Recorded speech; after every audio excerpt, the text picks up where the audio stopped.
से धीर हो, वीर बने गंभीर, पूर्ण तैर कर पा लिया भव सागर का तीर। अधीर हूँ मुझे धीर दो, सहन करूँ सब पीर। चीर चीर कर चिर लखूं, अंतर की तस्वीर। अहिंसा परमो धर्म की। परम पूज्य आचार्य भगवंत गुरुदेव श्री विद्यासागर जी महाराज की, वर्तमान आचार्य परमेष्ठी गुरुदेव श्री समय सागर जी महाराज की, समस्त मुनि संघ की।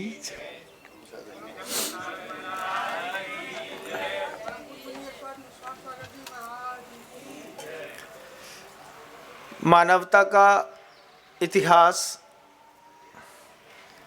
निश्चित रूप से एसी और बीसी में विभाजित है। एसी मतलब आफ्टर क्राइस्ट और बीसी मतलब बिफोर क्राइस्ट। क्राइस्ट को बीच पे रख करके मानवता का एक इतिहास देखा जाता है। गुरु से मिलने से पहले और गुरु से मिलने के बाद जीवन में क्या परिवर्तन है, पूछिए उनसे जिनके जीवन में गुरु नहीं है, जिनको गुरु की कोई कीमत नहीं है, जो कभी मंदिर नहीं जाते, शास्त्र नहीं उठाते। उनकी जिंदगी तिहाड़ जेल में जाकर के देखिएगा, जीवन में गुरु ही नहीं है। एक मानवता का इतिहास लिखने वाले दूसरे विचारधारा वाले लोग हैं, जिनका गुरु से मिलने के बाद जीवन बदलता है। अच्छी सोच वाले लोग अलग हैं और बिना सोच के जिंदगी जीने वाले लोग बिल्कुल अलग हैं। इतिहास है, गुरु से मिलने के बाद जीवन के परिवर्तन कई चीज़ों में आते हैं। गुरुवर कुंडलपुर जी में इष्टोपदेश ग्रंथ की वाचना कर रहे थे और वाचना में एक कारिका सामने आई। रागद्वेषद्वयी दीर्घ नेत्राकर्षण कर्मणाम अज्ञानात् सुचिरम जीवः संसाराब्धौ भ्रमत्यसौ। एक कारिका थी, गुरु से मिलोगे तो कारिका सुनाई देगी। गुरु से मिलोगे तो जिंदगी देखने का एक नया तजुर्बा, नज़रिया दिखाई देगा। और आचार्य भगवंत के सामने वो कारिका आई तो गुरुजी देखते ही साथ ही उस कारिका को बहुत अच्छे से मुस्कुरा दिए। मुस्कुरा करके गुरुवर कहते हैं, कितनी अच्छी कारिका है। रागद्वेषद्वयी दीर्घ नेत्राकर्षण कर्मणाम अज्ञानात् सुचिरम जीवः संसाराब्धौ भ्रमत्यसौ। फिर हम लोगों की तरफ देख करके बोलते हैं, कुछ देखा भी है कि नहीं? हमने कहा आप जैसा बताएंगे वैसा। आचार्य श्री जी कहते हैं, जब संयुक्त परिवार होते थे, आजकल तो न्यूक्लियर फैमिली का ज़माना है, सिंगल फैमिली का ज़माना है। शादी करने के बाद संतान भी नहीं चाहिए, शादी भी नहीं चाहिए, लिव इन रिलेशनशिप ही अपने आप में ज़िंदगी के सारे आनंद दे रही है लोगों को। लेकिन गुरुवर कहते हैं कि एक समय था जब संयुक्त परिवार रहता था। दादा दादी, चाचा चाची, पापा मम्मी, ताऊ सबके 8, 10, 12 बच्चे, कुल मिलाकर के 15, 16, 17, 18 लोगों का, 20 लोगों तक का परिवार, एक घर में एक चूल्हा, 1.25 किलो चावल बनता था रोज का, और कहाँ ख़त्म हो जाता था पता नहीं चलता था। अभी तो 1.25 किलो चावल ले आएंगे तो 15 दिन खाओगे, उसके बाद भी बच जाएगा। लेकिन पहले 1.25 किलो चावल रोज हांडी में चढ़ता था, आधा किलो दाल रोज उबलती थी और रोज ख़त्म हो जाती थी। इतना बड़ा परिवार था। गुरुजी कहते हैं जब संयुक्त परिवार रहते थे तो गाय बैल भैंस पालते हैं। आजकल तो भैंस भी नहीं पालते हैं, गाय भी नहीं पालते हैं। इंदौर शहर के अंदर तो अलाउ ही नहीं है, गैया नहीं रख सकते इंदौर शहर के अंदर, पाप पड़ता है। लेकिन आचार्य भगवंत कहते हैं कि जब संयुक्त परिवार रहते थे और घर के अंदर 8 गैया, 10 गैया, 15 गैया, 20 गैया, 22 गैया तक चली जाती थी, घर ही घर में सब पल जाती थी, तो एक साथ 5 गैया 7 गैया जब दूध देती थी तो परिवार में दूध का निपटारा करने की बड़ी दिक्कत होती थी। जिसके घर के अंदर 5-6 गैया दूध देती हो तो अब सब गाय का दूध निकालना जरूरी है, नहीं तो गाय को पीड़ा होती है। अब 5 गैया एक साथ दूध दे रही हैं, 5 गैया का 20, 22, 24 लीटर दूध हो गया, तो जितना दूध पीना है पी लिया। अब उसके बाद घर की महिला को सबसे बड़ी दिक्कत होती थी, दूध का क्या करें, बेचना है नहीं, आज भी होता होगा। तो फिर क्या करती है महिला, बड़ा सा गंजा लेती थी, बड़े से गंजे में पूरा दूध उबाला, दूध उबाल करके उसमें जामन डाल दिया, जामुन नहीं जामन, तो जामन डाल करके, और उसकी विधि होती है, दूध को उबालने के बाद 70% दूध ठंडा हो जाता है, सिर्फ 30% गर्माहट रहती है दूध में। फिर जामन को डाल करके मथानी से अच्छा मथ देते हैं और छोड़ देते हैं, फिर स्पर्श भी नहीं करना। फिर वो 8 घंटे, 10 घंटे, 12 घंटे बाद बिल्कुल जमा हुआ थक्का दही निकलता है। फिर उस दही पे, अब दही तो जमा दिया, 20 लीटर दूध का दही हर तीसरे दिन दूसरे दिन जमाना हो, फिर उसमें एक मथानी होती थी, अभी तो मिक्सर चलता है बंधुओं, शीशम की लकड़ी की मथानी होती थी बिल्कुल काली, और उसके ऊपर एक फूल जैसा माथा होता था, उस माथे को नीचे घुसना होता था अंदर दही तक, फिर एंगल में फंसा करके उसमें एक रस्सी लपेट करके और एक हाथ से खींचते तो एक हाथ आगे एक हाथ पीछे, एक हाथ आगे एक हाथ पीछे, ऐसे दही को मथते थे। मथ करके फिर उसमें से नैनू निकालते, मक्खन, मक्खन निकालते, उसका ऐसा गोला बनाते, ठंडा पानी डालते, फिर उसको निकाल करके उसी दिन तपाना पड़ता था। तो घर के अंदर दोपहर के कार्यक्रम चला करते थे महिलाओं के। आजकल तो सोने के और अनुपमा देखने के चलते हैं, लेकिन महिलाएं सुबह का भोजन निपटा करके दोपहर में ये काम करती थी, और ये काम करने के साथ ही आर्थिक संसाधनों की प्रबलता भी इसी गौवंश पर आधारित थी। आचार्य भगवंत का उपदेश चल रहा था कुंडलपुर जी में, हम लोग सभी लोग सुन रहे थे। फिर आचार्य भगवंत कहते हैं 18, 15, 20 लीटर दूध हो गया, उसको जमाना, मथानी डालना, खींचना दोनों से। तो ये दोनों से खींचते वक्त एक हाथ आगे एक पीछे, एक आगे एक पीछे, उससे क्या होता था, माँ बहनों को कभी फ्रोजन शोल्डर नहीं होता था, कलाई की रिस्ट की प्रॉब्लम नहीं होती थी, बक्खे ठीक रहते थे। कई बार खड़े होकर के भी उसको खींचना पड़ता था, तो कभी किसी महिला का कमर दर्द नहीं होता था, स्पाइंडोलाइसिस की प्रॉब्लम नहीं होती थी। आज तो ज़माना हाईटेक है साहब, बड़े घर के रहने वाले लोग का जाने मथानी का हो। कई लोगों को तो अभी भी समझ में नहीं आ रही होगी महाराज जी किस चिड़िया की बात कर रहे हैं। गुरुजी हम लोगों से कहते हैं मथानी चलती है, उससे महिला का पूरे शरीर का स्वास्थ्य ठीक रहता था। कंधा सही है, बक्खा सही है, घुटने सही हैं, टखने सही हैं, सारे ज्वाइंट सही हैं, सब सही है। महिला निकालती, उखड़ू बैठती, वहाँ पर बैठ कर के व्यवस्थित तरीके से उसका घी निकालती और उसकी सुगंध फूटती। कहाँ तक? मोहल्ला ऐसा खींचता था। लेकिन अभी क्या होता है? अभी तो आपके घर के अंदर 20 लीटर दूध आपने कब देखा था पिछली बार बताओ?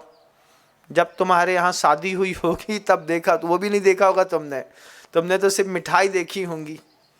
फिर गुरुजी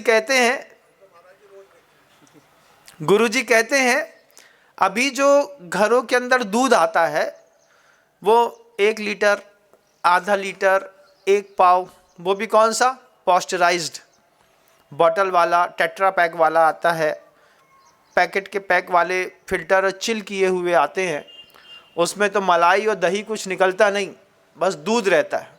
क्योंकि जो फैट रहता है दूध का, वो दूध का फैट, वो 4% फैट निकालने के बाद सिर्फ 2% फैट उसमें छोड़ते हैं, अधिकतम 2.5%, और पैक करके आपको दे देते हैं। अभी दुनिया भर के जितने भी लोग हैं ये मलाइयाँ इकट्ठी करते हैं। आचार्य जी हम लोगों को समझा रहे थे, गुरुजी का उपदेश होता है, अगर किसी ने समझ लिया तो जिंदगी की फिलॉसफी बदलने में ज़्यादा टाइम नहीं लगता। आचार्य जी कहते हैं मलाई इकट्ठी करते हैं। अब एक मलाई निकाल ली 1 लीटर दूध की, इससे घी निकालना है, उसको किनारे रख लिया। फिर उसमें कल की, फिर परसों की, फिर नरसों की, फिर तरसों की, ऐसे करके कितने दिन की मलाई का घी निकालते हैं आप लोग? आचार्य जी पूछते हैं। तो किसी ने वहाँ पर कह दी महाराज जी 3 दिन की। अच्छा, 3 दिन का शुद्ध होता है? मलाई की मर्यादा कितनी? तो आचार्य जी कहते हैं 24 घंटा। 24 घंटे के बाद मलाई की मर्यादा नहीं होती, उसमें तज्जाति निगोदाणाम, आचार्य जी एक शब्द कहते हैं, आगम ग्रंथ कहता है। जैसे दूध है, तब मान लो भैंस का दूध है, तो भैंस के दूध में अगर कच्चा है, गर्म नहीं किया 48 मिनट से पहले, तो 48 मिनट के बाद उसमें भैंस की जाति के संगी सम्मूर्छन पंचेंद्रीय जीव उत्पत्ति हो जाएगी। अब आपके घर के अंदर जो दूध आया है उसमें भैंस का, भेड़ का, बकरी का और गाय का सब मिक्स है। अब इस मिक्स दूध में आपने उबाल करके इसकी मलाई निकाली है और उस मलाई को निकाल करके आपने रख लिया। रखने के बाद 1 दिन, 2 दिन, 3 दिन, 4 दिन, 5 दिन, 6 दिन, 7 दिन, 8 दिन, आश्चर्य मानेंगे अन्य मतों में जहाँ पर इस सूक्ष्म विज्ञान की चर्चा नहीं है, 1-1 महीने पुरानी मलाई को इकट्ठा करके एक साथ घी निकालते हैं। 1 महीने पुरानी मलाई इकट्ठी करते जा रहे हैं, स्मेल आते जा रही है, फ्रिज में रखी है और लगातार उसमें फ्रिज में रख रहे हैं और 1-1 महीने बाद आलस में निकाल रहे हैं। आचार्य जी कहते हैं शुद्ध पाप है।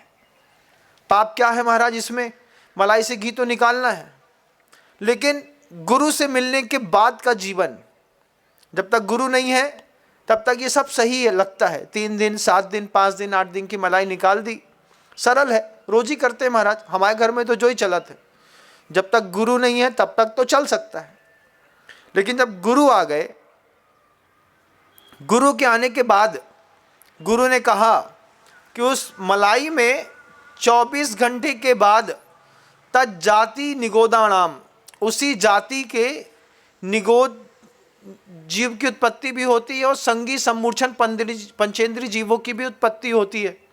जब संगी सम्मूर्छन पंचेंद्रीय जीवों की उत्पत्ति होती है तो फिर गुरुजी कहते हैं कि वो जो जीव पैदा होते हैं आँख से दिखाई नहीं देते, लेकिन पंचेंद्रीय होते हैं। पंचेंद्रीय है तो वो तरस है, तरस है तो उसमें संस्थान है, सहनन है। अगर उसमें सहनन है तो बिना हड्डी के सहनन होता नहीं, हड्डी है तो उसमें 7 धातुएं हैं। जब ऐसा कोई जीव राशि उसमें असंख्यात पैदा हो गई हैं, आपकी आँख का विषय नहीं बन रही हैं, आपने उसको निचोड़ करके 8 दिन, 15 दिन, 20 दिन, 1 महीने की मलाई को निचोड़ करके घी बना दिया। अब वो घी भक्ष है कि अभक्ष है महाराज? आपके मन के अंदर क्या लगता है? अभक्ष हो गया ना? क्यों? क्योंकि जितने भी सूक्ष्म संगी पंचेंद्रिय जीवों की उत्पत्ति वहां पर हो रही थी, वे सारे के सारे संगी पंचेंद्रिय जीवों को आपने निचोड़ दिया, निचोड़ करके, उबाल करके, मिक्सी में फेंट करके और ख़त्म कर दिया। तो ऐसो ना करियो। ये कौन समझा रहा है? जिसके जीवन में गुरु है उसको ये बात समझ में आ रही है। जिसके जीवन में गुरु नहीं है उस व्यक्ति को कुछ समझ में नहीं आता। उसको सिर्फ पेट भरना है। फिर उसमें नैनू ले लिया, मक्खन ले लिया, अमूल का बटर खाते हैं। अमूल का बटर खाते हैं तो उसमें मक्खन में नमक मिला दिया जाता है। उसमें इतने ज़्यादा सम्मूर्छन संगी पंचेंद्रिय जीवों की उत्पत्ति निरंतर होती रहती है, निरंतर। लेकिन महाराज वो जो बाजार में पाव भाजी खाते हैं ना, बिना उसके जमती नहीं है। दाल मखनी में जब तक ऊपर से नैनू ना फेंका जाए, उसमें बटर न डाला जाए, उसका टेस्ट नहीं आता महाराज जी। तो आप टेस्ट के चक्कर में ज़िंदगी जी रहे हैं, तो गुरु आपके जीवन में नहीं है।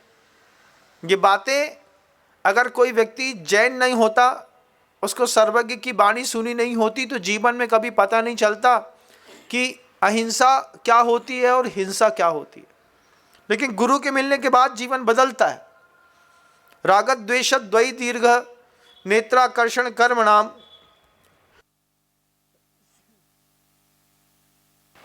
अज्ञानात् सुचिरम जीवो संसाराब्धो ब्रह्मस्सु। अज्ञान से जीव संसार में भटक रहा है।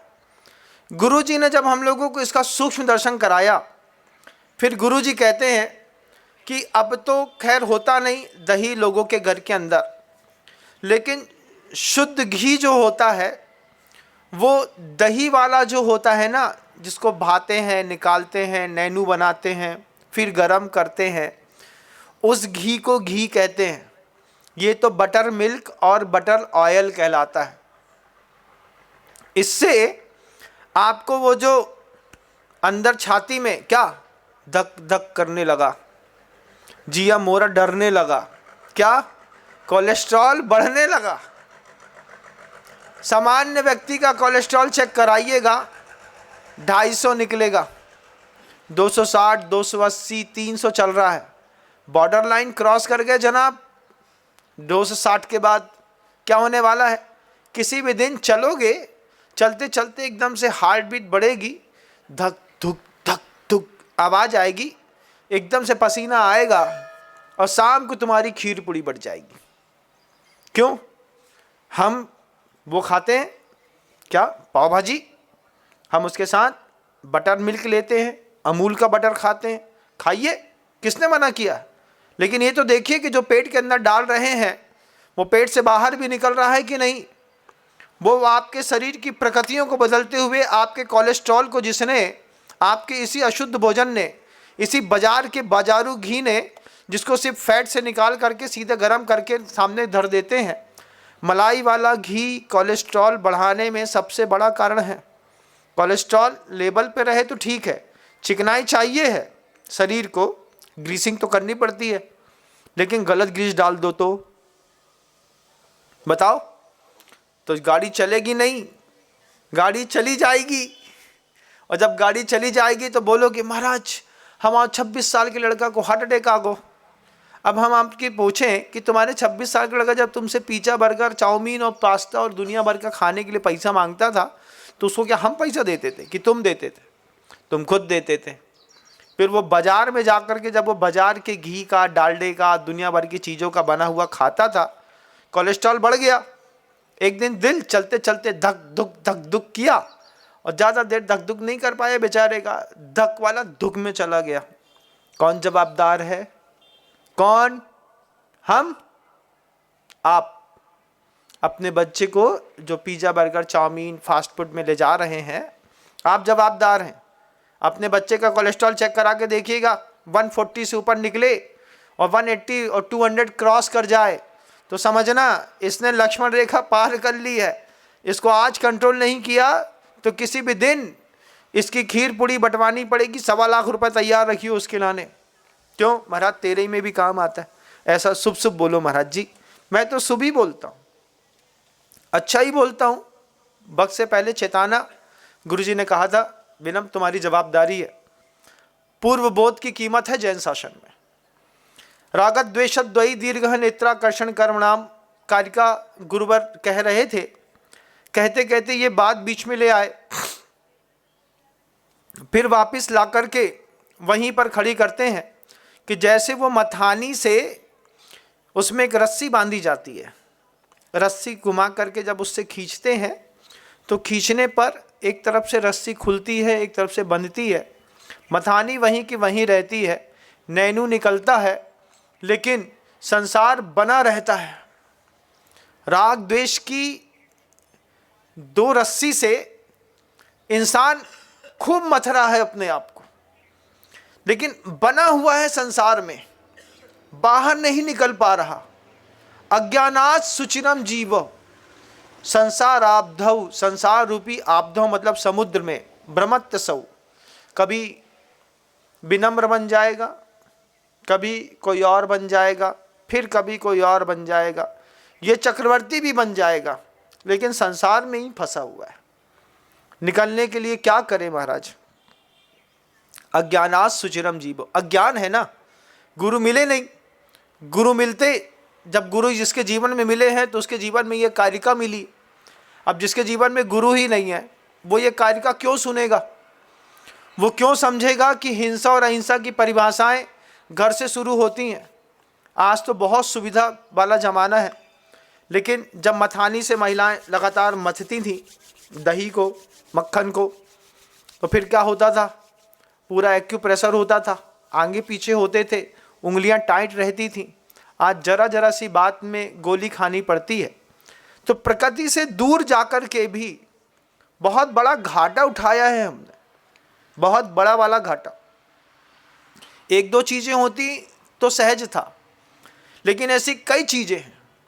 जब गुरु जी जितना चिंतन करते उतना उनकी मस्तिष्क में रेखाएं बढ़ती, क्योंकि स्वस्थ और प्रौढ़ पुरुष जब अपने चरम पर होता है ज्ञान के, तो उसको चिंता होती है कि दूसरे लोगों को भी ये चीज़ सही तरीके से बता दी जाए। बेटा ऐसा नहीं करते। घर के दादा बोलते ना, जो मोड़ा रात में 9 बजे भगत है तो 12 बजे आता है। क्यों 12 बजे तक कहाँ घूम रहे थे? दादा टोकाटाकी नहीं किया करो भैया, हमें दिमाग है, हमने जी लव है, यही से कहते हैं कि घर जल्दी आ जाए करो। तो आचार्य श्री जी भी हम लोग से ये चीज़ कहते थे। आचार्य श्री जी ने एक बार एक हाइको लिखा। गुरु जी कहते हैं हाइको में, दुखी जगत को तज, दुखी जगत को तज कैसे मोक्ष जाऊं सोचता।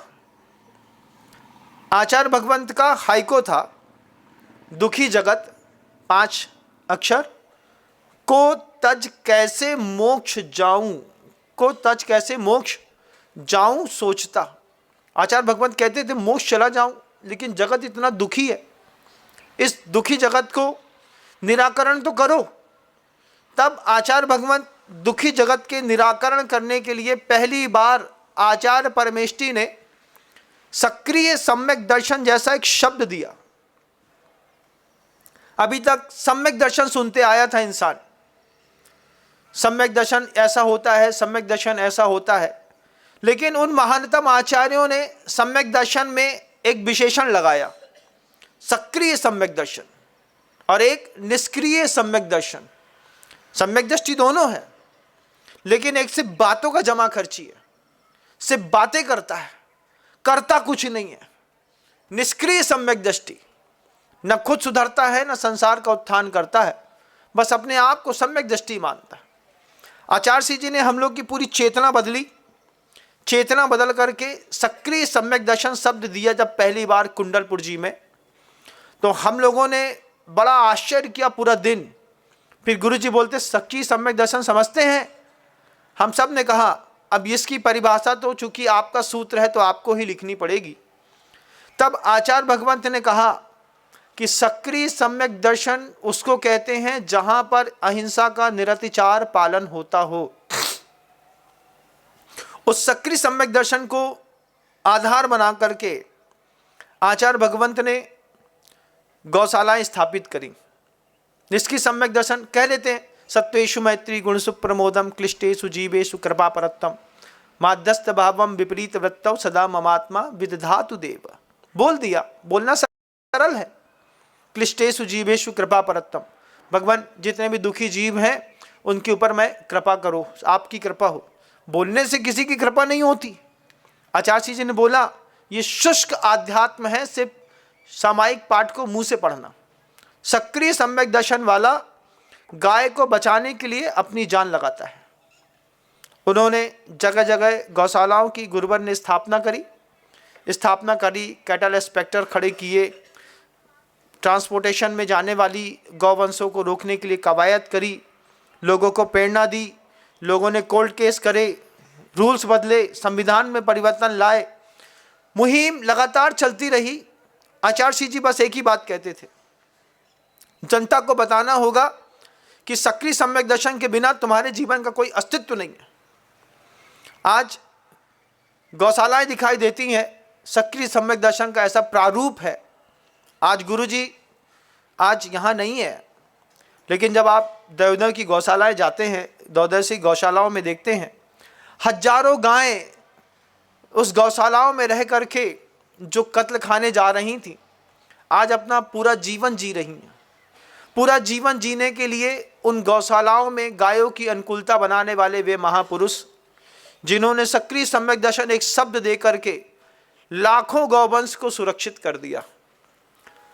कोई लोग कहते हैं गुरुजी की बातें लीक से हट कर के होती थी, लेकिन मैं हमेशा कहता हूँ कि गुरुजी बहुत ऊंचे आसमान थे। हमने हमेशा उनके लिए एक शब्द कहा है, गर देखना है उनकी उड़ान को, जाओ और ऊंचा करो आसमान को। गर देखना है उनकी उड़ान को तो जाओ और ऊंचा करो आसमान को। अब ये जो आसमान दिख रहा है, इसमें मेरे गुरु समाते नहीं हैं। जीवन के ऐसे ऐसे उदाहरण हैं गुरुवर के, आपने कभी सुने तक नहीं होंगे। आचार्य भगवंत ने जब पहली बार सक्रिय सम्यक दर्शन की बात करके गौवंश की स्थापना, गौशालाएं रखी, उसके बाद आचार्य जी बोले सिर्फ गाय ही नहीं, इसके अलावा भी बहुत कुछ है। भाग्योदय में आकर के सागर शहर में जब पहली बार एलोपैथी का इतने बड़े हॉस्पिटल के निर्माण के लिए आशीर्वाद गुरुदेव ने दिया, लोगों ने पेपरबाजी करी, साधु होकर के हॉस्पिटल खुलवा रहे हैं, उसमें आदमी मरेगा, डिलीवरी होगी, ऑपरेशन होगा, उसका पाप कौन भोगेगा। आचार्य जी ने बोला कोई कुछ भी कहे, करते रहो, चरई वेती दिने दिने। विरोध सहते सहते सहते गुरुवर उस हॉस्पिटल पे लगे रहे। आज भाग्योदय ट्रस्ट 15 करोड़ रुपए की चैरिटी हर साल करता है। पिछले साल 1,65,000 लोगों को रोग मुक्त करने का निमित्त बना है वो भाग्योदय केंद्र अस्पताल सागर का। सराउंडिंग 450 किलोमीटर एरिया में कोई भी माँ बहन बेटी बीमार पड़ती है, एक सस्ते हॉस्पिटल में नाम दिखाई देता है तो भाग्योदय का। भाग्योदय जब रिफ़र करता है तब जाकर के फिर लोग इंदौर, भोपाल या कहीं और जाते हैं, लेकिन वहाँ की पृष्ठभूमि में जहाँ पर गुरुदेव कड़कड़ में समाये हुए हैं, जाते साथ ही अनुकूलताएं श्रावकों की बनना शुरू हो जाती हैं, बहुत जल्दी इलाज मिल जाता है। ये वात्सल्य का एक सक्रिय सम्यक दर्शन का उपहार है गुरुवर का। सिर्फ वही नहीं, पूर्णायु महाविद्यालय जबलपुर कभी जाकर के देखिएगा, माथा गर्व से ऊंचा हो जाएगा।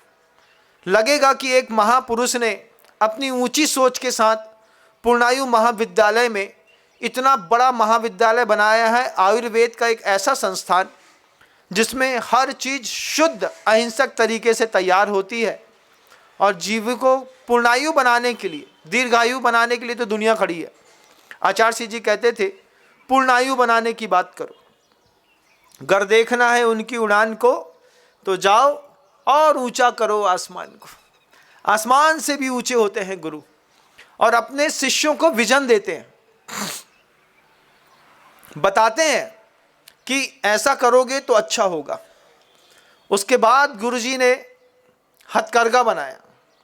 हथकरघा के ताने बाने से आचार्य श्री जी एक ही बात कहते थे कि महिला को महिला की पीड़ा समझ में आनी चाहिए। एक स्त्री घर के अंदर जैसा जीवन जीती है, बस उसके अंदर थोड़ी भी करुणा उत्पन्न हो गई दूसरी स्त्री के प्रति तो ये हथकरघे आसमान हो जाएंगे। फिर ट्राइबल एरिया में जाकर के डोंगरगढ़ छत्तीसगढ़ में, जहाँ पर आदिवासी समुदाय के लोग अपने जीवन यापन करने के लिए अपनी अस्मिता तक का सौदा कर देते हैं। पेट पालना पड़ता है ना बंधुओं, तो रोटी क्या पाप नहीं कराती है। बुभुक्षितम किम न करोति पापम। भूखा व्यक्ति कौन सा पाप नहीं करता। जब लगता है कि कुछ कमाने का साधन नहीं है, कुछ नहीं है, तो महिलाएं अपनी अस्मिता बेच करके अपने पति और परिवार का पोषण करती थी। ये दर्द गुरुवर को सहन न हुआ। गुरुदेव ने हथकरघा की स्थापना करके एक ही बात कही कि सिर्फ वे महिलाएं जो इस तरीके के कर्म से अपना जीवन चलाती हैं, उनको इन सेंटरों में ला करके तैयार करिएगा। 300 रुपये पहले दिन से गुरुजी ने सीखने के दिए। आओ सीखो, हम सीखने के 300 रुपये देंगे। आज एक एक महिला प्रतिदिन का 1-1 हज़ार रुपये कमा करके अपने परिवार का भरण पोषण 30-30 हज़ार रुपये के साथ करती है मासिक। ये गुरुवर का उपहार। कहाँ कहाँ गुरु की कृपा नहीं होती है। साधु तो दुनिया में सब मिल जाएंगे, 28 मूल गुण सबका एक जैसा मिल जाएगा। एक समय की भुक्ति करने वाले, केश रोज करने वाले, दिगंबर चलने वाले सब मिल जाएंगे, लेकिन महान आचार्यों का विजन देखा जाता है। तिहाड़ जेल में किसने सोचा था कि गुरुजी हथकरघा खोलेंगे, लेकिन मेंटल स्ट्रेस को कम किया तिहाड़ जेल की हथकरघा ने। और जितने भी हथकरघा के कैदी हथकरघा में काम करते थे, उनकी पूरी बनाई हुई जो वस्त्र आभूषण इत्यादि जो बनते थे वो बिकता था। उससे पूरे की पूरी जो धनराशि एकत्रित होती थी उससे उनके परिवार को भेजी जाती थी। तो कैदी भी खुश था इस बात से कि मैं यहाँ मेहनत करता हूँ, मेरी पत्नी वहाँ सुख से सो रही है। ये मेंटल स्ट्रेस फ्री किया गुरुजी ने। ऐसे 1-2 विजन होते तो ठीक था, लेकिन वे महापुरुष 55-56 साल तक लगातार बड़े बड़े कामों में लगे। पूरा जीवन चंदन जैसा सूखता है तो और सुगंध देता है, ऐसे गुरुजी ने हमेशा सुगंध बांटी। गुरुजी के जीवन का एक ऐसा संस्मरण है, आपको बड़ा सुखद लगेगा कि गुरु क्या होते हैं। गुरुजी महावीर जी में थे। राजस्थान में महावीर जी है ना, वहाँ पर गुरुजी थे। और आचार्य श्री भगवंत का प्रवास 73 या 74 में वहाँ पे चल रहा था। आचार्य श्रुत सागर जी महाराज, जो उस समय के सबसे ज़्यादा लोकमान्य प्रसिद्ध तपस्वी महाराज माने जाते थे, उनका भी महावीर जी में रहना हुआ। और सदलगा से सारे के सारे लोग दर्शन के निमित्त से परिवार के लोग महावीर जी आए। सिर्फ महावीर जी नहीं आए। महावीर भैया घर में थे, बाकी पूरे परिवार के लोग यहाँ पर आकर के दर्शन पूजन किया। 5-7 दिन रुकने का मौका लिया। आचार्य श्रुत सागर जी महाराज जी लगातार देखते थे कि गुरुदेव आंख उठा करके भी परिवार वालों से बात नहीं करते, नीचे देखते रहते, बात करते रहते, थोड़ा बहुत आशीर्वाद दिया, अपने स्वाध्याय इत्यादि में लगे रहते थे। जिस दिन जाने की बात हुई महावीर जी से, उस दिन आचार्य श्री जी ने आंख उठा करके पहली बार पूरे परिवार को देखा और देख करके आशीर्वाद देते साथ ही अपनी गृहस्थ अवस्था की दोनों बहनों से कहा। छोटी सी उम्र थी, 14-15 साल की। क्या करोगी वहाँ जाके? तो दोनों बहनों ने कहा कि आप ही बताइए मेरा जीवन कैसा होना चाहिए। और गुरुवर ने दोनों को आजीवन ब्रह्मचर्य व्रत दे दिया। देखिए महापुरुष का विजन कैसा गजब का है। शांता स्वर्णा दोनों बहनों को आजीवन ब्रह्मचर्य दे दिया 16-17 साल की उम्र में। 17 साल और 16 साल की उम्र थी शांता स्वर्णा की। आजीवन ब्रह्मचर्य दे दिया। आजीवन ब्रह्मचर्य दोनों बेटियों का हो गया। तो मल्लप्पा जी और माँ श्रीमंती वहाँ पर देख रहे थे कि आचार्य जी ने इनको आजीवन ब्रह्मचर्य दे दिया है। तो वो कहती हैं कि जब हमारे 2 बच्चों ने आजीवन ब्रह्मचर्य ले लिया है तो मैं संसार में रह करके क्या करूँगी, तो आप मुझे भी ब्रह्मचर्य दे दिए। उसी दिन आचार्य भगवंत ने मल्लप्पा जी और माँ श्रीमंती को भी आजीवन ब्रह्मचर्य दे दिया।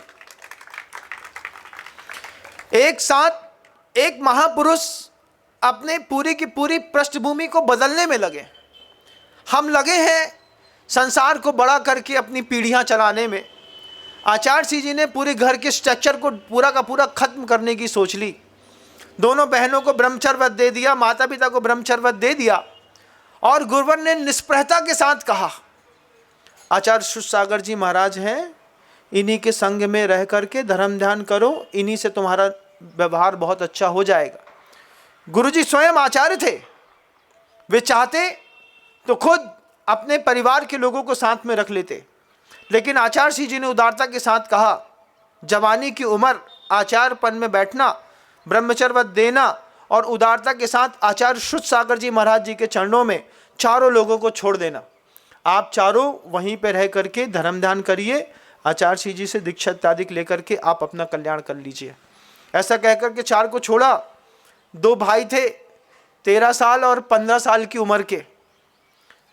आज गुरुदेव श्री समय सागर जी महाराज श्री जी उस वक्त 13 साल की उम्र थी और अनंतनाथ जी ब्रह्मचारी जी, मतलब आज के निरापक शमण मुनि श्री योग सागर जी महाराज श्री 15 वर्ष की उम्र में थे। 2 साल का दोनों बड़े गुरुओं में अंतर है।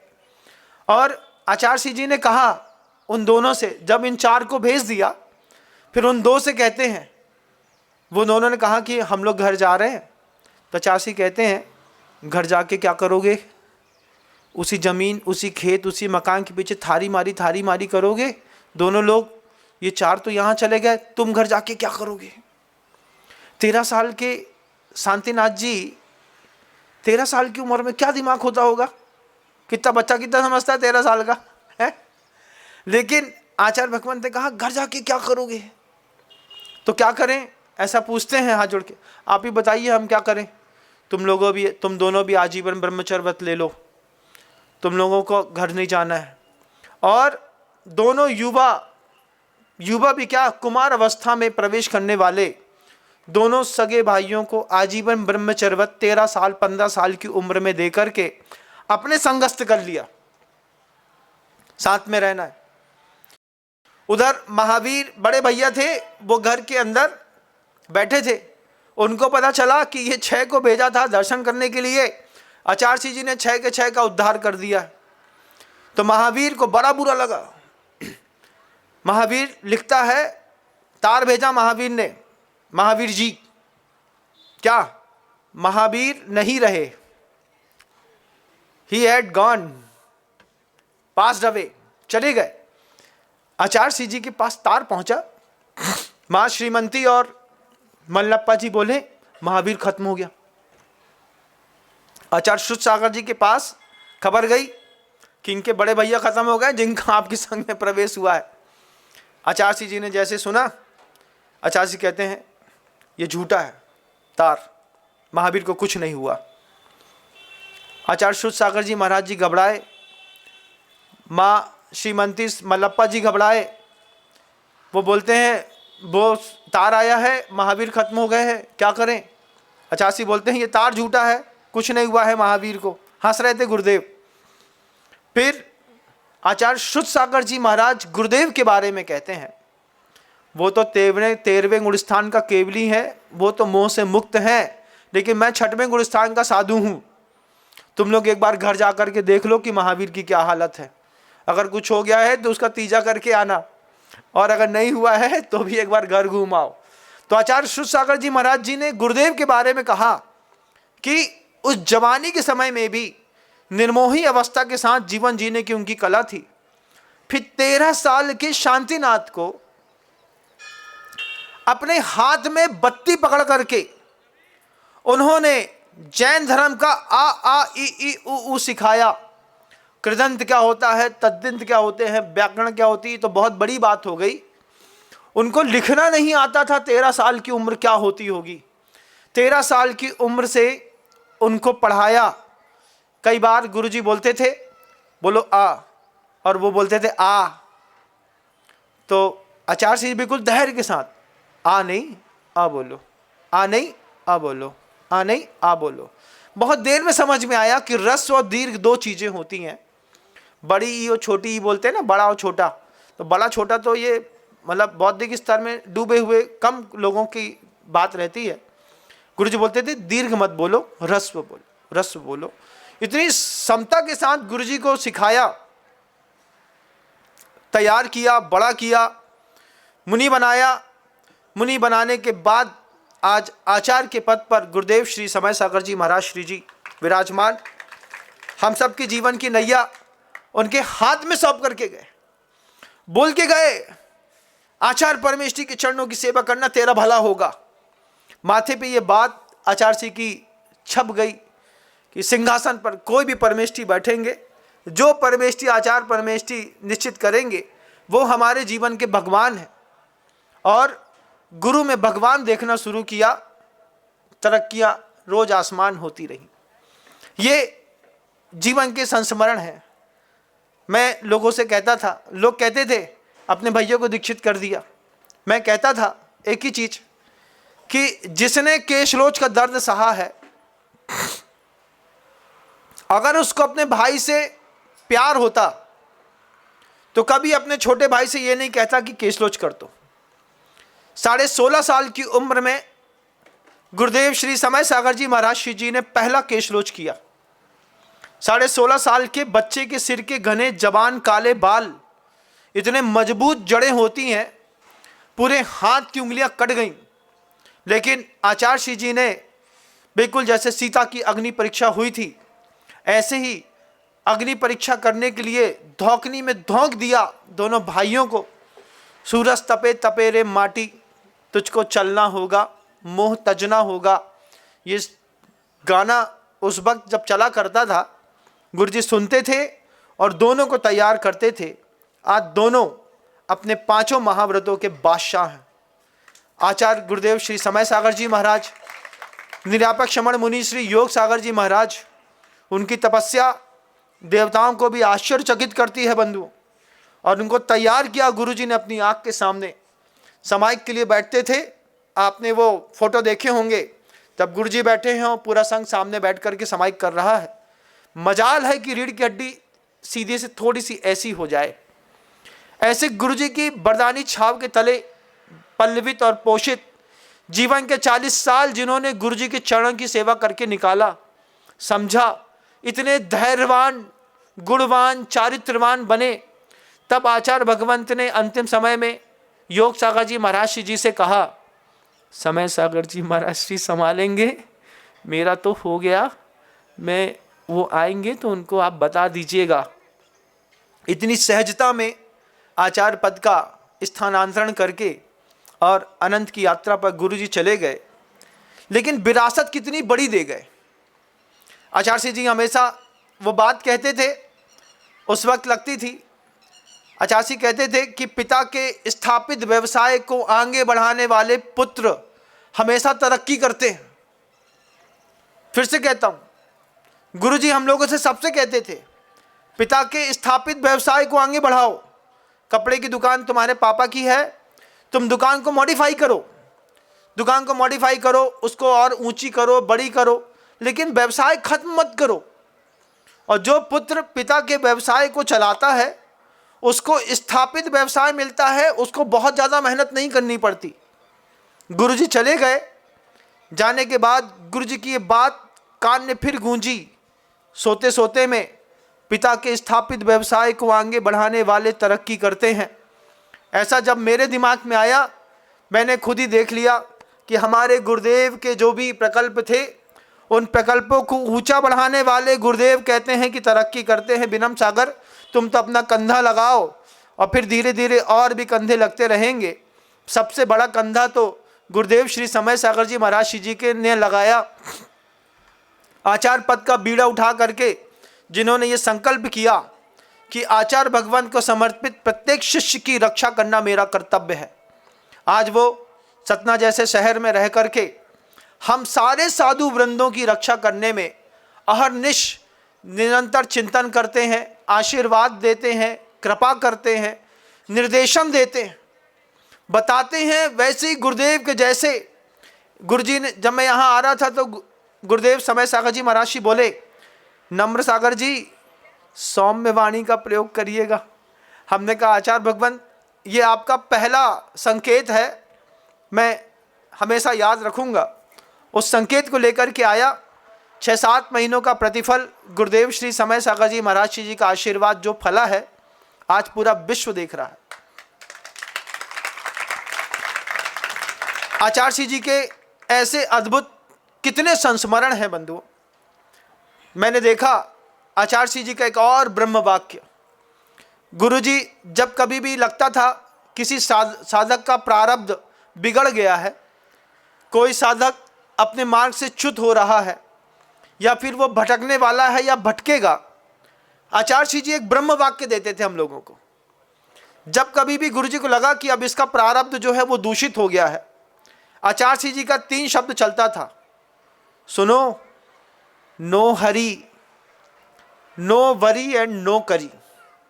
जब कभी भी लगे कि गाड़ी इनबैलेंस हो रही है, जब कभी भी लगे कि गाड़ी डगमगा रही है, आचार्य जी ने एक ही सूत्र दिया, no hurry, no worry and no curry. Hurry worry और करी कह करके आचार्य जी ने बड़े से बड़े बहकते हुए साधुओं को रोक दिया, और जिसका प्रारब्ध बहकने का था वो बहक गए। बहकने के बाद उनने कहा कि गुरुजी का अंतिम ब्रह्म वाक्य है, जब घर के अंदर भी कभी कोई घटना घट जाए, मन में उतल पुतल ज़्यादा हो जाए, लगे कि अब सब मिट गया है, मिट रहा है, मिट जाएगा, तो आदमी की इच्छा होती है कि एक लात मार के हम ही मिटा दें। उस वक्त भी गुरुजी कहते थे, नो हरी, जल्दी नहीं करते, नो वरी, चिंता ज़्यादा नहीं करते, डोंट वरी कहते ना, डोंट वरी, तो आप कहते हैं डोंट वरी, आचार्य कहते हैं ना नो वरी, चिंता नहीं करो, जल्दी नहीं करो, नो करी, आराम से रहो, सब अच्छा हो जाएगा। ये आचार्य जी का जो सूत्र है, ये दुनिया को कहाँ मिलेगा?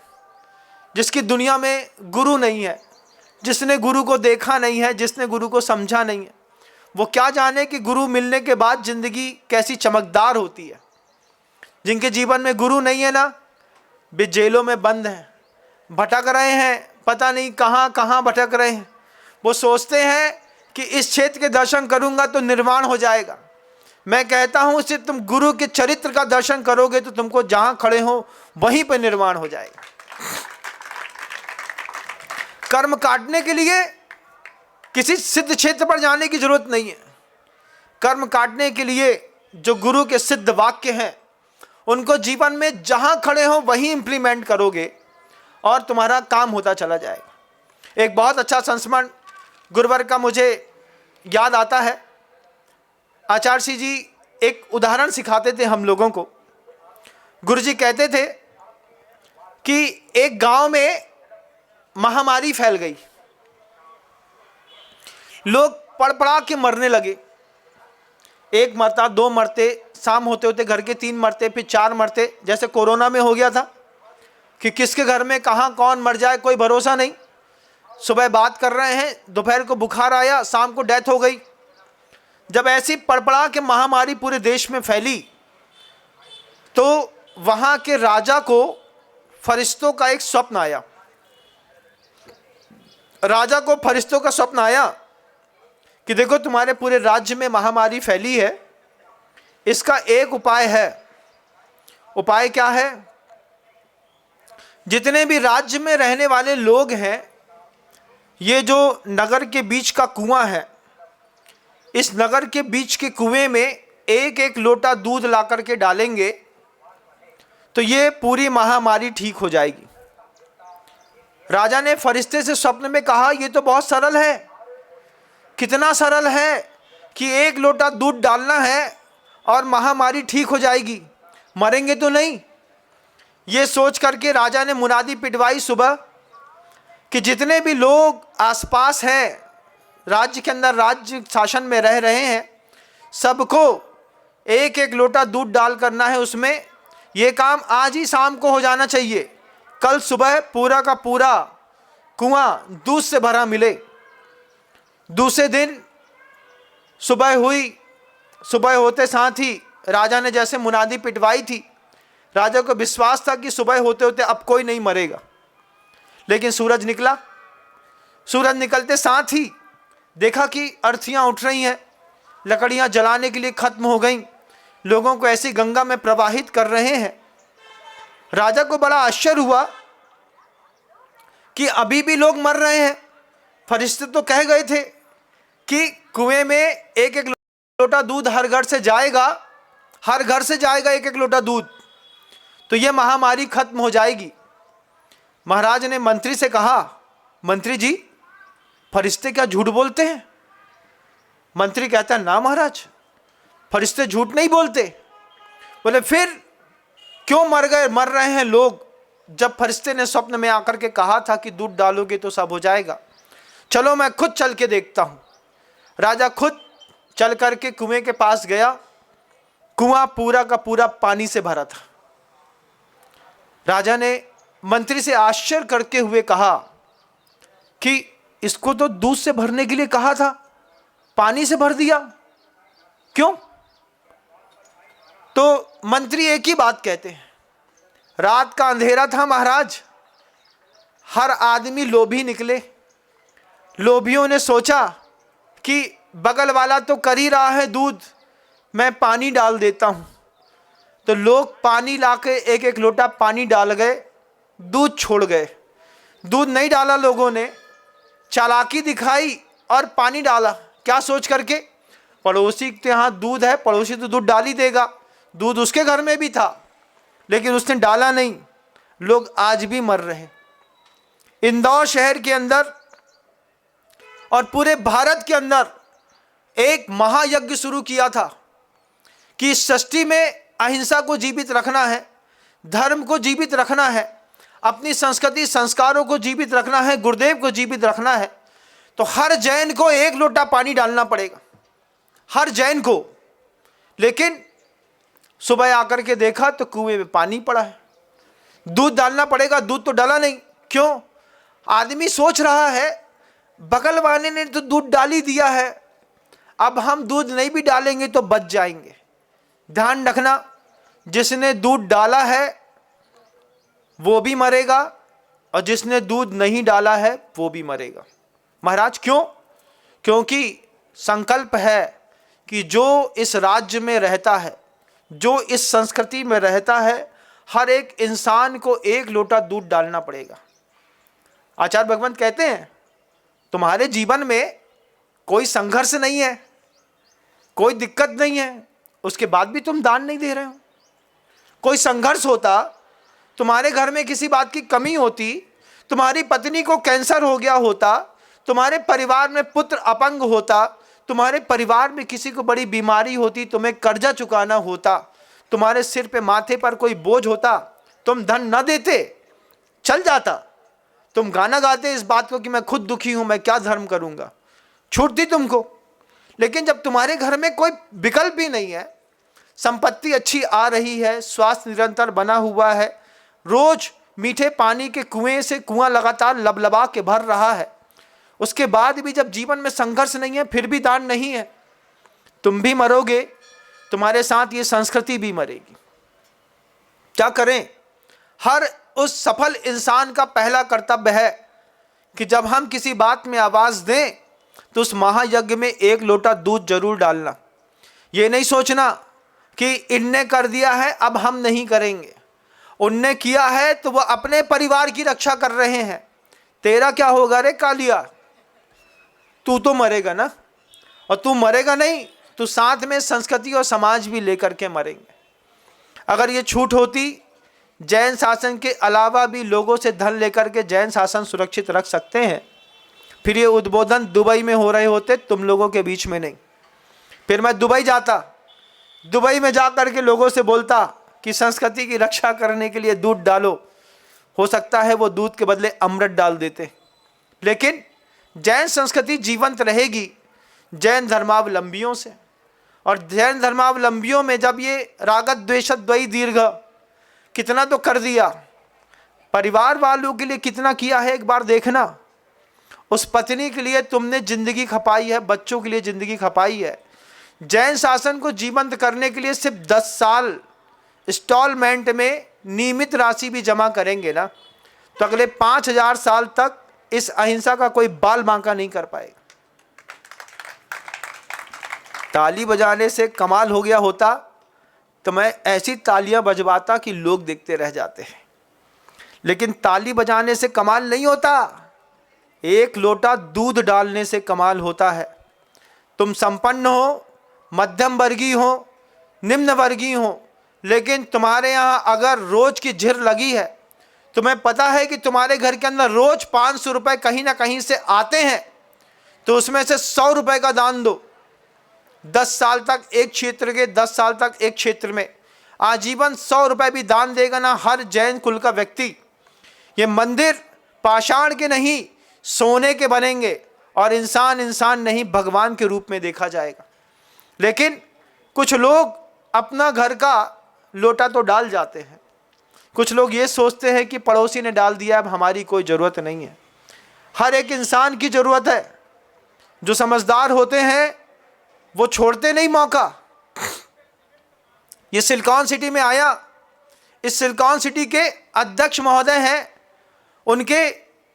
उनसे मैंने कहा नहीं, क्योंकि उन्होंने अपने दामाद साहब की एक प्रतिमा करा दी थी। हमने कहा दामाद जी की प्रतिमा हो गई है, इनने 555 का फॉर्म भरा है, इन सब कुछ बोलो मत। वो उपत के बोलते हैं हमसे, हमारे घर में दूध है, हमको अपनी बाल्टी भर के दूध डालना है। हमने आचार्य श्री जी को ऐसा देखा, हमने कहा गुरु जी इस इंसान से तो मैंने बोला ही नहीं कि मुझे राशि चाहिए। 555 की लिखा के वो संतुष्ट थे, मैं संतुष्ट था। लेकिन आहार दान जैसे उन्होंने दिया, घर के अंदर साधु परमेष्ठी का पैर रखा, लौट के आए, वो खुद बोलते हैं हमारे पास दूध है, हमको देव शास्त्र गुरु को समर्पित करना है। पत्नी आकर के बोलती है महाराज आप ले लो, हमारा सौभाग्य है, आप हमसे पैसा ले लो। हमने कहा क्या करना है? बोले आप जैसा बोलो वैसा। आहार करके मैं आया था, मैंने उनकी गहराई नहीं नापी, मैंने तो बस सामूहिक रूप से जैसा मैंने सबको उद्बोधन दिया था। मैंने सिलिकॉन सिटी के अध्यक्ष महोदय से कहा एक बड़ा जिन बिम रख लीजिए, अच्छी सामर्थ्य हो 33 लाख की। आंख से आंसू निकाल करके बोले मेरी पर्याय मेरा जीवन धन्य हुआ। ये लोग बचाते हैं संस्कृति को। ये लोग जिनसे मैंने नहीं मांगा, जिसको मुझको जिससे उम्मीद नहीं थी कि ये देगा, वो भी आया अपना लोटा ले करके। ये लोटा कहाँ डालना है महाराज, यहाँ डाल दो, काम आएगा। और उनके लोटे से आज सर्वतोभद्र जिनालय को और ताकत मिली 3000 साल के लिए। ऐसे श्रावकों को साधुवाद देता हूँ कि जो शरीर से तो गृहस्थ दिखते हैं, लेकिन उनकी अंतरात्मा का चरित्र साधुओं से भी बहुत ऊंचा दिखाई देता है। त्याग की श्रेणी में सिर्फ दिगंबर मुनि है ऐसा नहीं, दिगंबर जैन साधु को मानने वाला श्रावक भी अपनी पर्याय अपने चारित्र मोहनी कर्म के कारण भले परिवार ना छोड़ पाए, लेकिन जब संपत्तियों का त्याग करता है, इस YouTube चैनल के माध्यम से भी जहाँ तक आप मुझे सुन रहे हैं, आपके घर के अंदर भी एक लोटा दूध अच्छा होगा, एक जिन बिंब रखिएगा, सौभाग्य प्राप्त करिएगा। आचार्य भगवंत गुरुदेव श्री विद्यासागर जी महाराज श्री जी के आशीर्वाद से इतने बड़े तीर्थ बन रहे हैं। उन तीर्थों में अपने परिवार की भूमिका तय करिए। एक तीर्थ ऐसा है जिसमें आचार्य भगवंत ने आशीर्वाद नहीं दिया। दुनिया के जितने भी तीर्थों में गुरुवर का आशीर्वाद है वे तो निश्चित रूप से पल्लवित और पोषित होंगे, लेकिन एक तीर्थ ऐसा भी है बंधुओं जो आचार्य श्री जी का है, लेकिन उसमें आचार्य भगवंत ने आशीर्वाद नहीं दिया। उन्होंने उसके लिए कोई आशीर्वाद नहीं दिया कि कुछ करना इसके लिए, लेकिन हम सब ने उस तीर्थ को बनाने की एक भावना रखी। आचार्य भगवंत डोंगरगढ़ से जिस धरती से अनंत की यात्रा पर आगे निकल गए, उस समाधि केंद्र के लिए आचार्य महाराज जी ने कभी आशीर्वाद नहीं दिया। कभी नहीं कहा आचार्य जी ने कि मेरे जाने के बाद ये समाधि केंद्र बनाना। लेकिन आज वो समाधि केंद्र बनाना हमारी आपके जीवन की पहली आवश्यकता बन गई है।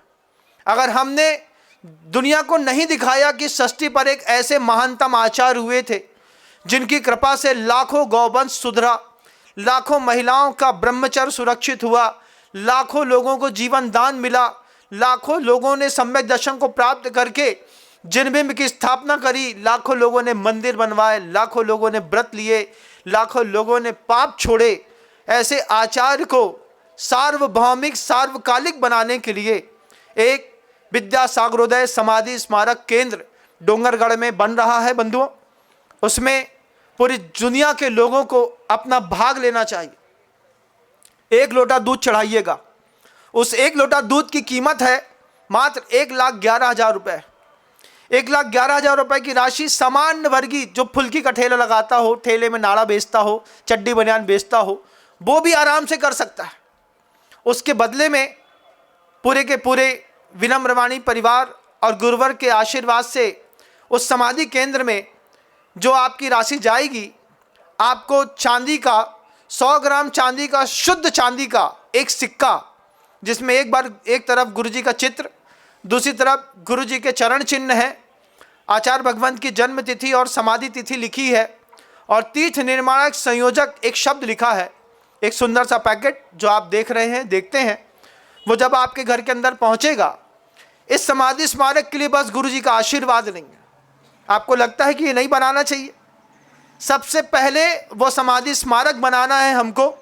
151 करोड़ रुपए की राशि के साथ वह समाधि स्मारक बन करके तैयार होगा, जिसमें मूल जो समाधि केंद्र का स्थान है जहाँ पर गुरुवर की समाधि हुई थी, उस स्थान को पूरा बनाने का सौभाग्य सदी के भामाशाह अशोक कुमार जी पाटनी साहब ने लिया है। उनके पुण्य की अनुमोदना करता हूँ। लेकिन आप भी अपने घर के अशोक कुमार पाटनी बनिएगा। हमको आचार्य जी कहते थे, ऐसे एक पाटनी जी तो हैं, लेकिन अभी दुनिया में हर जैन को ऐसा भामाशाह बनाना है। हर घर के अंदर से एक आवाज़ आनी चाहिए कि हम एक सिक्का जरूर लेंगे। एक चांदी का, शुद्ध चांदी का सिक्का है 100 ग्राम का। इतिहास याद रखेगा। आप अपने घर में वो चांदी का सिक्का छोड़ करके जाएंगे, 4 पीढ़ी बाद लोग पूछेंगे ये सिक्का कब लिया था, कहाँ लिया था, कैसे लिया था। हम उनको आचार्य जी का समाधि केंद्र दिखाएंगे। एक आचार्य के जीवित तीर्थंकर के दर्शन कराने का भी अपने परिवार को एक सौभाग्य दीजिएगा। घर के अंदर अगर कोई संघर्ष नहीं है आपके, तो एक सिक्का आपकी पहली जवाबदारी बनती है। स्क्रीन पर नंबर होंगे, नंबर पर फ़ोन करिएगा, सीधे बैंक अकाउंट में आप अपनी राशियां भेजिएगा और स्क्रीन पर दिखने वाले नंबरों पे फ़ोन करके वह सिक्का आपके घर के अंदर बाई कोरियर 3 दिन के अंदर नियम से पहुंच जाएगा। ऐसा मैं विश्वास मानता हूं। कमेटी बहुत सजगता के साथ पूरा का पूरा विनम्रवाणी परिवार कार्य कर रहा है। हर देश में, हर शहर में इसके कार्यकर्ता निरंतर फैलते चले जा रहे हैं। वे अपनी जवाबदारी बखूबी निभा रहे हैं। आप अपनी जवाबदारी बखूबी निभाइएगा। 1 लोटा दूध आज पहली आवश्यकता है। जहाँ तक ये प्रवचन मेरा पहुँच पाए, जब आप सुने, तभी आपको आपके गुरुदेव का वास्ता है कि आपको सबसे पहले आचार्य भगवंत के समाधि स्मारक के लिए राशियाँ निकालनी। अचानक आपका बेटा बीमार पड़ जाए, तुरंत पैसा निकालते हैं, लेकिन अचानक अगर संस्कृति बीमार पड़ जाए तो उसके लिए भी अचानक निर्णय लेते होते हैं बंधुओं। सुनते साथ ही आपको मेरी तरफ से एक भाव है कि आप जैसे ही इस वीडियो को सुन रहे हो, आप स्क्रीन पर दिखने वाले नंबर पर फ़ोन करें और फ़ोन के साथ एक सिक्का अपना बुक करें। समय रहते आप उस सिक्के को अपने पास ले पाएँ, ऐसी भावना रखता हूँ। शब्दों को विराम देता हूँ। इस सदी के अरिहंत के संत के रूप में जो अरिहंत थे, उनके चरणों में बारंबार नमस्कार करते हुए गुरुदेव श्री विद्यासागर जी महाराज जी की